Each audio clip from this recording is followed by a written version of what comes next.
Clyde is a tinkerer. His daughter has followed in his footsteps and made a bracelet for him, and is now making one for Mommy. Clyde's wife asks him to open the door. When he does, he is knocked down and 2 burglars enter the house.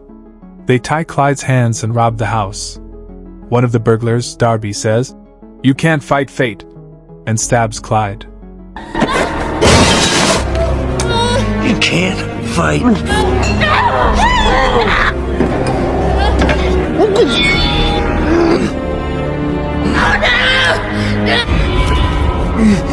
Darby's accomplice, Rupert, tries to get out, but is only told to shut up. Clyde is forced to witness the rape and murder of his wife, and when his young daughter shows up, she is not exempt from this fate either. Career-minded prosecutor Nick talks to his colleague about the Clyde case.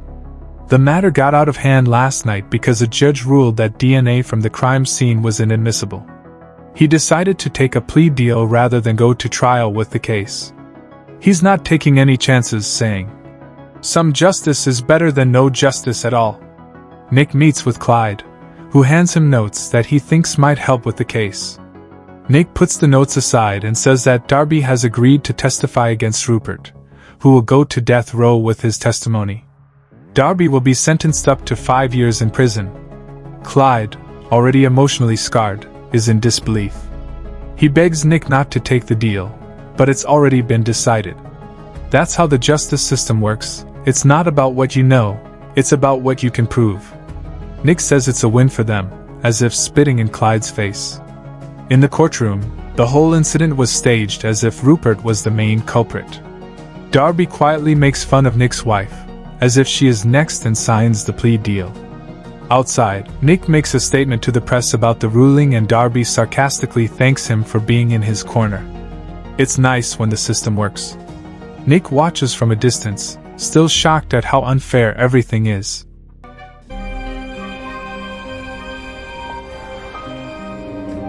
After a hard day at work, Nick comes home to his wife, Kelly, and to calm his nerves, he talks to his daughter in his wife's belly. 10 years later. Nick's daughter has grown up, but he is as busy as ever. Once again he has to skip his daughter's recital at school, and Kelly is unhappy that he is neglecting his daughter's life so much because of his work. Today is the day Rupert is to be executed by lethal injection, and Nick is present with his coworker Sarah. He witnesses the execution instead of his daughter's recital.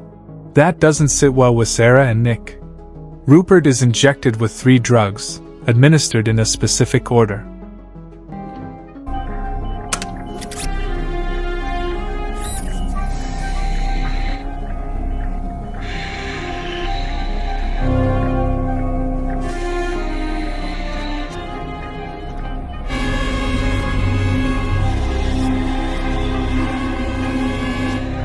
Instead of dying painlessly, he begins to shake and scream in pain and dies an agonizing death.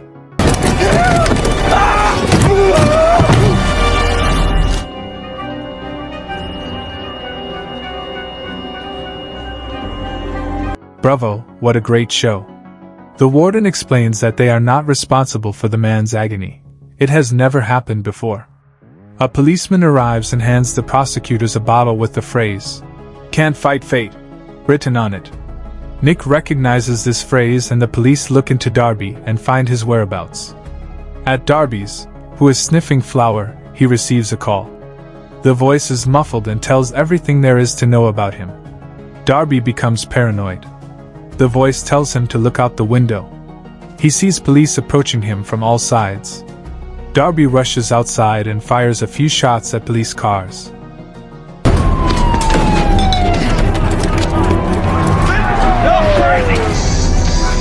He gets another call from the muffled voice telling him that if he wants to stay out of prison he has to lose the gun and head toward the abandoned factory.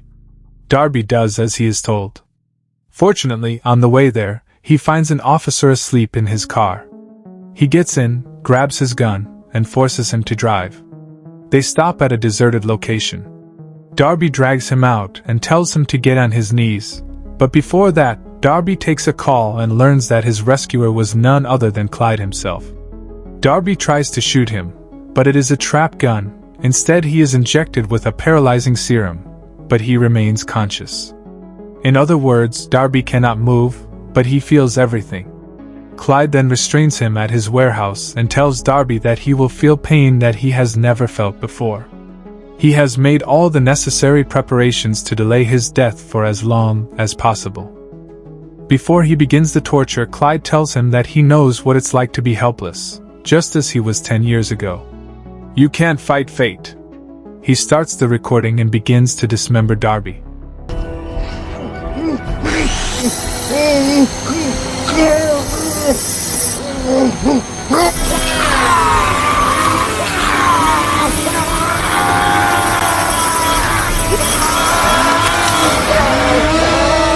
Nick and Sarah discuss the tampering with lethal injection.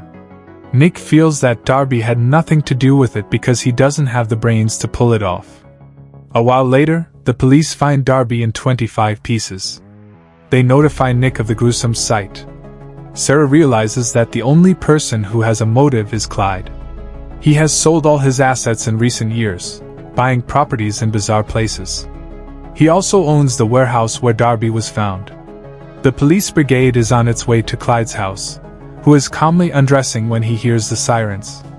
They surround his house and Clyde receives them warmly, but naked. He is arrested, and on the way to the car he gives Nick a threatening stare. In Clyde's place they find books on law and a torn-out piece of newspaper on which Nick and Darby shake hands. They have Clyde handcuffed in a jail's interrogation room. Unfortunately, they have no evidence against him and can only hope for a confession. Nick's daughter receives a recording of what is supposed to be her recital and begs her mom to watch it, but she turns her down, saying they will watch it with her father. Nick's daughter quietly puts in the DVD. It is not her recital, but Clyde cutting up Darby. Nick confronts Clyde. He turns off the live feed and puts on a little act, as if Clyde has done the right thing. Clyde confesses in a roundabout way that he wanted to kill Darby and Rupert, and has been going over and over in his head on how to kill them. Nick takes this as his confession and starts to head out, but Clyde stops him, carefully explaining Nick's daily routine and telling him to sit down, even though Nick says they are done here. Clyde says that anything he told him is inadmissible because he never directly said he killed anyone and knows they have no proof.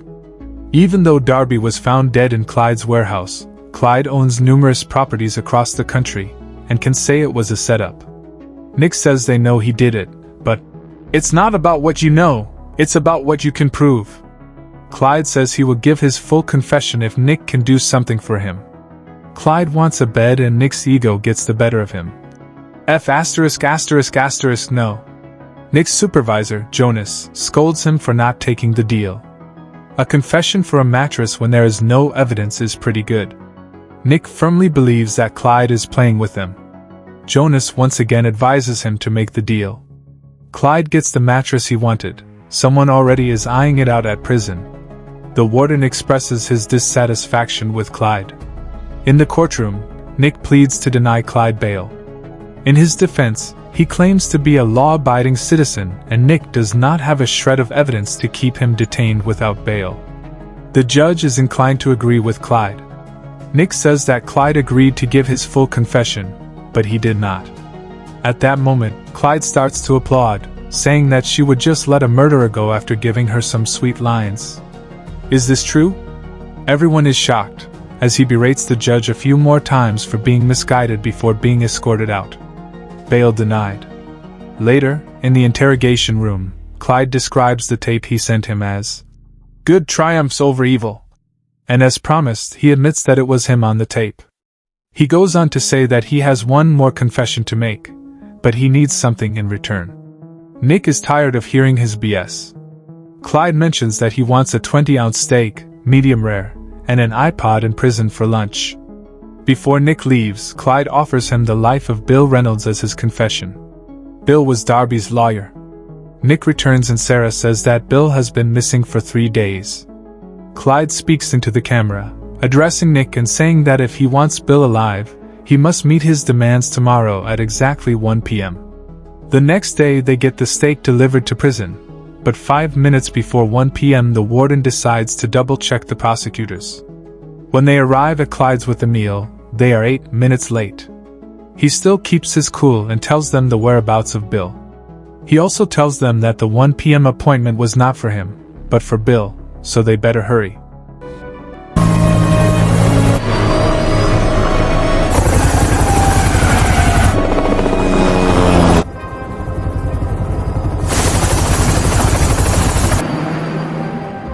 Nick rushes to a helicopter, and they fly to the scene while Clyde listens to his iPod and enjoys the steak with his cellmate, who had just threatened him.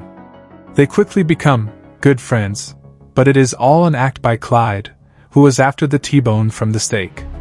He turns up the music and gives the controller to the cellmate to distract him while he stabs him in the neck.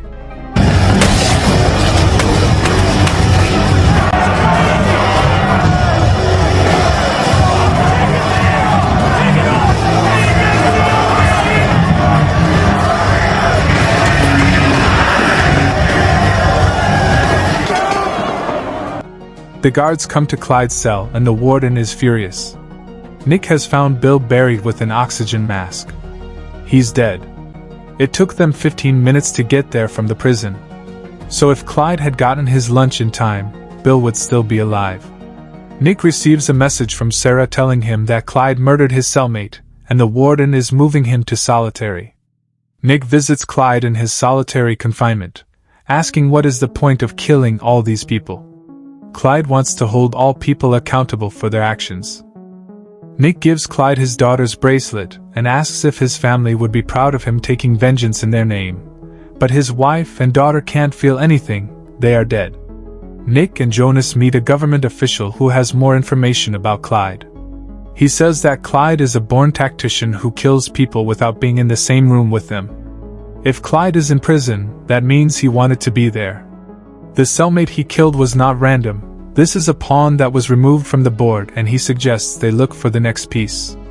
The official tells Nick that the only way to stop Clyde is to go into his cell and put a bullet in his head, because otherwise he cannot stop him, since he's targeting everyone who was involved in his family's case. As he leaves, he says, "If Clyde wants you dead, you're dead."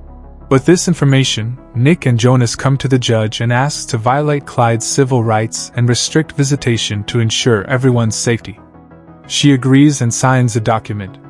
Her cell phone rings, and when she answers it, it blows up. Hello?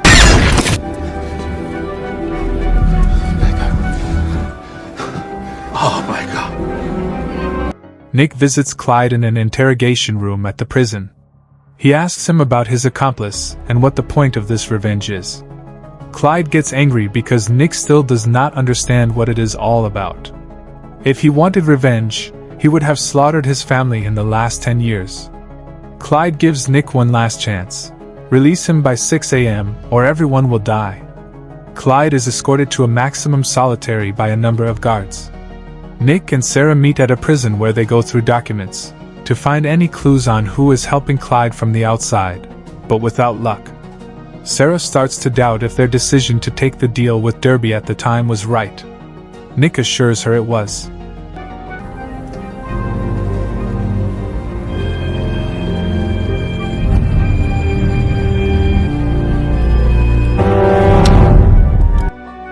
The DA's staff stays until 6 a.m., then Nick sends everyone home to rest. When Sarah starts her car, the bombs attached to the cars explode, killing everyone, including Sarah.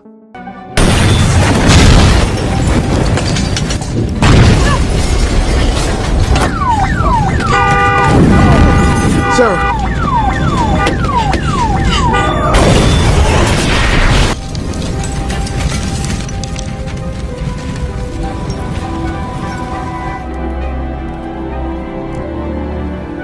Since Clyde is still imprisoned, Nick is sure someone is helping him. 6 officers have been killed. Nick and Jonas meet the mayor, who cannot imagine how one arrested man can do so much damage. She appoints the 2 security guards. Nick sends his family to a safe place and calls it a vacation. No credit cards or cell phones, nothing that could give away their location. When Nick comes back inside, he notices the framed newspaper article, which means someone has been in his house. Back at the prison, Clyde is let out for a walk and is greeted by Nick and the detective. Out of anger, Nick beats Clyde, who only says that it's good that he's angry, he's just warming up. The detective pulls a gun, but Nick stops him. Clyde says that what Nick is going to witness will be biblical.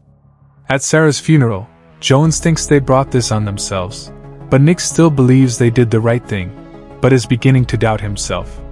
As they drive away, a man in black clothing is controlling a military drone armed with a machine gun, a EMP and rocket launcher. He disables the cars and they come to a stop. Jonas' car is riddled with anti-tank rounds, and to make sure Jonas is done for, he blows up the car.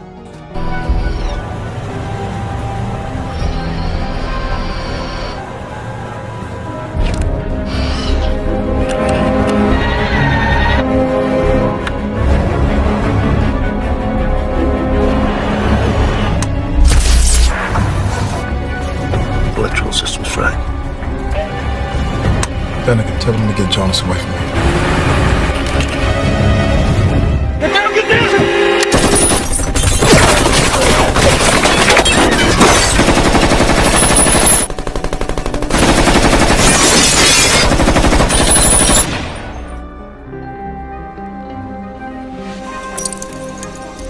Jonas! Don't! No, Nick! No!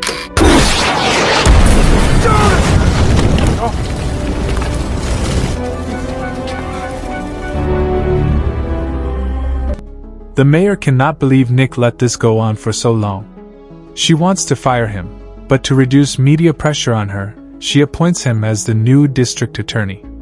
The mayor of Philadelphia has issued an emergency order to lock down the entire city. No one is allowed to move unrestricted in the city.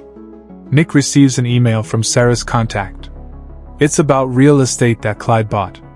He finds all the properties sold in Philadelphia in the last 10 years and compares the amounts. Nick finds out that Clyde owns a small garage, not far from the prison. He and the detective meet to check out the garage. They find a hole in the floor.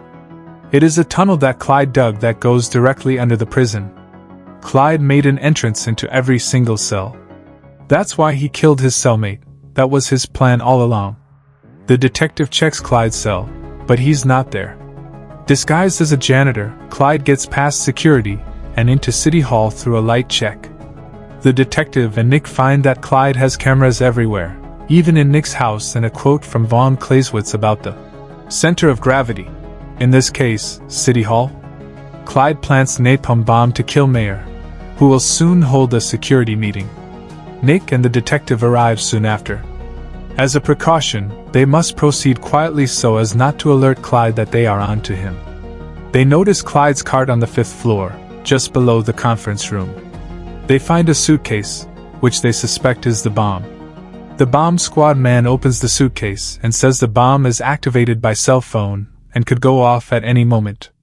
Some agents assigned to monitor Clyde's warehouse notice him pull up and notify Nick. Clyde goes to his equipment in the tunnel and watches as the meeting begins. He grabs his cell phone and climbs to his cell. In his cell, Clyde is startled by Nick. He has a gun and asks Clyde to do the right thing, giving him a way out. Clyde asks if he is here to make one last deal. Nick says he's finally learned what Clyde has been trying to tell him all along. "I do not make deals with murderers." Nick tells him not to do it, that it's a decision he'll have to live with for the rest of his life. Clyde says he's sorry and calls the number. Nick leaves and says that by the rest of his life he meant about 25 seconds as the detective locks his tunnel door. Nick has placed the suitcase with the bomb under Clyde's bed. He looks at his daughter's bracelet one last time before his cell bursts into flames and blows up.